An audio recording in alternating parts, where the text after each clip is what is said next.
इस एपिसोड के स्टार्ट में हम बेन और रू को ट्रक में बैठा हुआ देखते हैं और वो कहीं पर जा रहे होते हैं। उनके ट्रक के अंदर बेन का टूटा हुआ बाइक भी होता है। इसके बाद वो देखते हैं कि उनके सामने एक एलियन अपनी बॉल उठाने आ रहा होता है और फिर वो ब्रेक लगाते हैं और उसके बाद आगे बढ़ते हैं। रू बेन को 10 स्पीड तोड़ने की वजह से डांट ही रहा होता है कि एक ट्रक आता है और उनके ट्रक से टकराने लगता है, लेकिन वो ब्रेक लगाते हैं और बच जाते हैं और उनका ट्रक नीचे गिर जाता है। इसके बाद वहां पर एजोस्कल आता है और रू और बेन के ट्रक को 2 हिस्सों में तोड़ देता है। इसके बाद हम कुछ मिनट के बाद का वक्त देखते हैं और बेन से उसका बाइक 10 स्पीड रूल तोड़ने की वजह से किसी पर ठुक गया था। इसके बाद दोबारा वही सीन होता है कि एक एलियन अपनी बॉल उठाने आ रहा होता है और लोग दोबारा बेन को डांट रहा होता है। वो ट्रक से टकराने लगते हैं लेकिन वो नीचे गिर जाते हैं और फिर एजोस्कल उनका बाइक 2 टुकड़ों में तोड़ देता है। लेकिन इस बार वहां पर सबदोरा भी थी और वो कहती है ओ मेरी जान। फिर एजोस्कल कहता है फिक्र न करो, मुझे चोट नहीं लगी है। फिर सबदोरा कहती है कि बेवकूफ, मैं इन अंडों की बात कर रही हूँ क्योंकि वो अंडे टाइम बीसते थे और वो उन्हें हासिल करने आए थे। लूक अपने ट्रक का बदला लेने के लिए तैयार होता है और बेन भी एलियन में चेंज होता है। लूक एजोस्कल पर अटैक करके उसे नीचे गिरा देता है। सबदोरा कहती है हम लड़ने नहीं आए, बॉस को बस वो अंडे चाहिए। इसके बाद बेन सबदोरा पर अटैक करने आता है और सबदोरा गायब हो जाती है। क्योंकि बेन को पता होता है कि वो अंडे हासिल करने आए हैं, इसलिए वो अंडों पर अटैक करना शुरू हो जाता है और फिर सबदोरा बेन पर पत्थर मार के उसे नीचे गिरा देती है। फिर स्कर्ट बेन को कहता है सिर्फ देखने आई हो या मेरी मदद भी करोगे। फिर स्कर्ट बेन को टहनियां देता है और बेन अब सबदोरा पर भारी पड़ रहा होता है और दूसरी तरफ से लूक ने भी एजोस्कल को हराकर गिरा दिया था। लेकिन तभी एक टाइम बीस पीछे से आता है और बेन पर अटैक करता है, लेकिन लूक बेन को बचा लेता है और वो टाइम बीस अंडों से बाहर कैसे निकला था वो हम एपिसोड में आगे देखेंगे।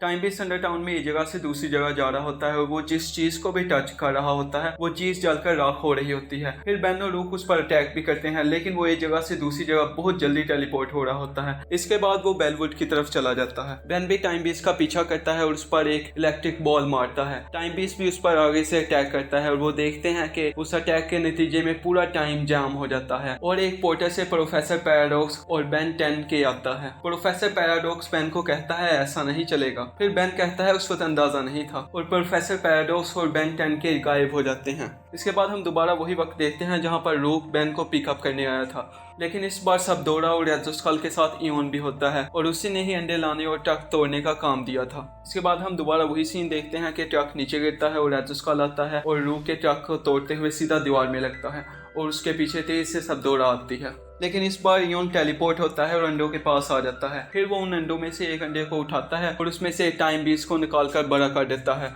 और फिर उस टाइम पीस से वो बेन पर अटैक करवाता है। प्रोफेसर पैराडॉक्स भी पोर्टल में से निकलता है और फिर वो टाइम पीस दोबारा बेलवुड की तरफ चला जाता है। इसके बाद सबदोरा और एजोस्कल उठकर उन पर अटैक करते हैं। बेन एलियन में चेंज होने लगता है, लेकिन प्रोफेसर पैराडॉक्स बेन को कहता है इन दोनों को तो हम संभाल लेंगे, तुम जाकर टाइम बीस को संभालो। इसके बाद बेन 10,000 एलियन में चेंज होकर एजोस्कल पर अटैक करता है और दूसरी तरफ बेन भी एलियन में चेंज होता है और लूक के साथ टाइम बीस का पीछा करता है। बेन 10,000 उछल कूद में ही एजोस्कल को हरा देता है और प्रोफेसर पैराडॉक्स भी सबदोरा को काबू में ले लेता है और फिर वो इयोन को देखते हैं जो टाइम बीस के अंडे चोरी कर रहा था। प्रोफेसर पैराडॉक्स उसे रोकते हैं और उसके साथ तलवारबाजी में फाइट करते हैं, लेकिन वो उधर से टेलीपोर्ट होकर चले जाता है। इसके बाद बेन 10 के और प्रोफेसर पैराडॉक्स लूक और बेन का टूटा हुआ बाइक देखते हैं और प्रोफेसर पैराडॉक्स कहता है कि हमें अपने नन्हे दोस्तों की इस बाइक को अपग्रेड करके उनकी मदद करनी चाहिए और बेन एलियन में चेंज होता है और उस बाइक को अपग्रेड करने लगता है। प्रोफेसर पैराडॉक्स बेन 10K को एक क्रोमोडोन पार्टिकल देता है जिससे अब उनकी बाइक टाइम ट्रैवल भी कर सकती थी। इसके बाद हम टाइम बीस को देखते हैं जिसे लूक और बेन बहुत रोकने की कोशिश कर रहे थे, लेकिन वो बहुत तेज से टेलीपोर्ट हो रहा था और बेन और लूक बहुत मुश्किल में थे। इसके बाद स्कर्ट बेन को ब्लॉक्स की गन देता है और बेन उसे फायर करके टाइम बीस को नीचे गिरा देता है, लेकिन वो दोबारा उठता है और तेज से टेलीपोर्ट होकर भागने लगता है। फिर लूक कहता है ये क्रिएचर तो टाइम की स्पीड से भी तेज भागता है और बेन कहता है कि ढेर सारी ग्रेविटी लाइट की स्पीड को कम कर सकती है और फिर लूक बेन को हैरानी से देखता है और उसे कहता है कि वाओ बेन, तुम्हें आइंस्टाइन थ्योरी ऑफ रिलेटिविटी एक प्रॉपर्टी का पता है। और बेन कहता है कि मुझे इस प्रॉपर्टी सुमो स्लैमर से पता लगी। इसके बाद बेन अपनी पावर से टाइम बीस को रोकता है और अपनी ग्रेविटी बढ़ाना शुरू करता है, लेकिन लूक बेन को बताता है कि ये ऐसे काम नहीं करेगा, इसके लिए तुम्हें ब्लैक होल में चेंज होना होगा। लेकिन इतने में बहुत देर हो गई थी और वो टाइम बीस ही ब्लैक होल में चेंज हो गया था और फिर बेन 10,000 और प्रोफेसर पैराडॉक्स लूक और बेन को बचाने आते हैं। फिर बेन और लूक देखते हैं कि वो ब्लैक होल बड़ा होकर पूरी अर्थ को तबाह कर रहा होता है। इसके बाद बेन 10K और प्रोफेसर पैराडॉक्स बाइक्स को कंबाइन करके दोबारा टाइम में पीछे चले जाते हैं। इसके बाद हम दोबारा एक आखिरी बार कुछ मिनट के बाद का वक्त देखते हैं जहाँ पर प्रोफेसर पैराडॉक्स से शिप आती है और वो ट्रक दोबारा नीचे गिरता है और वही सब होता है। प्रोफेसर पैराडॉक्स और वो सब शिप से उतर के नीचे आते हैं और पहले से गिरे लूक और बेन को सारी स्टोरी समझा देते हैं और उन्हें कहते हैं कि एज़ोस्कुल और सबदोरा पर अटैक करो। इसके बाद बेन 4 आर्म्स में चेंज होकर एज़ोस्कुल से फाइट करता है और इस बार जैसे ही इयोन ओनेंडो में से एक टाइम बीस्ट को निकालने लगता है तो वहाँ पर प्रोफेसर पैराडॉक्स और बेन 10 के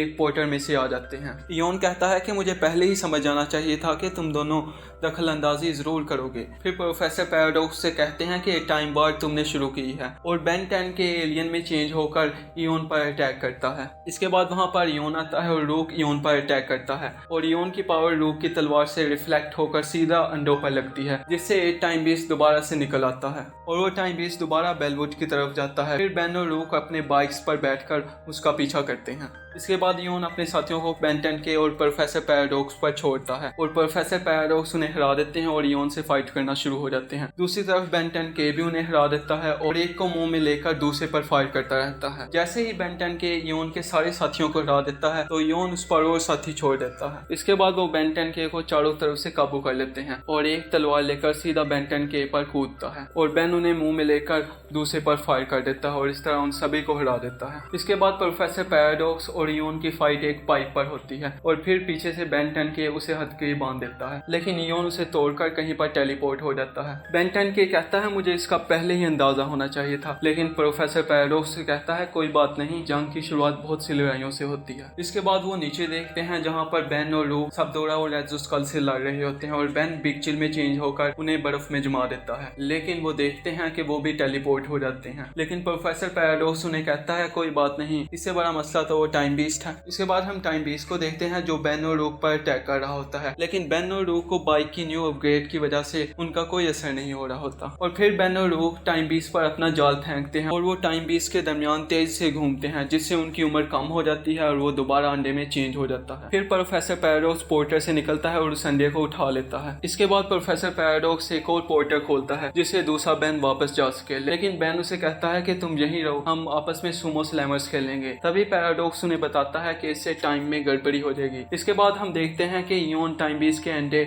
मर्चुअन के पास लेकर जाता है ताकि टाइम वार हो सके और यहाँ ये एपिसोड एंड हो जाती है।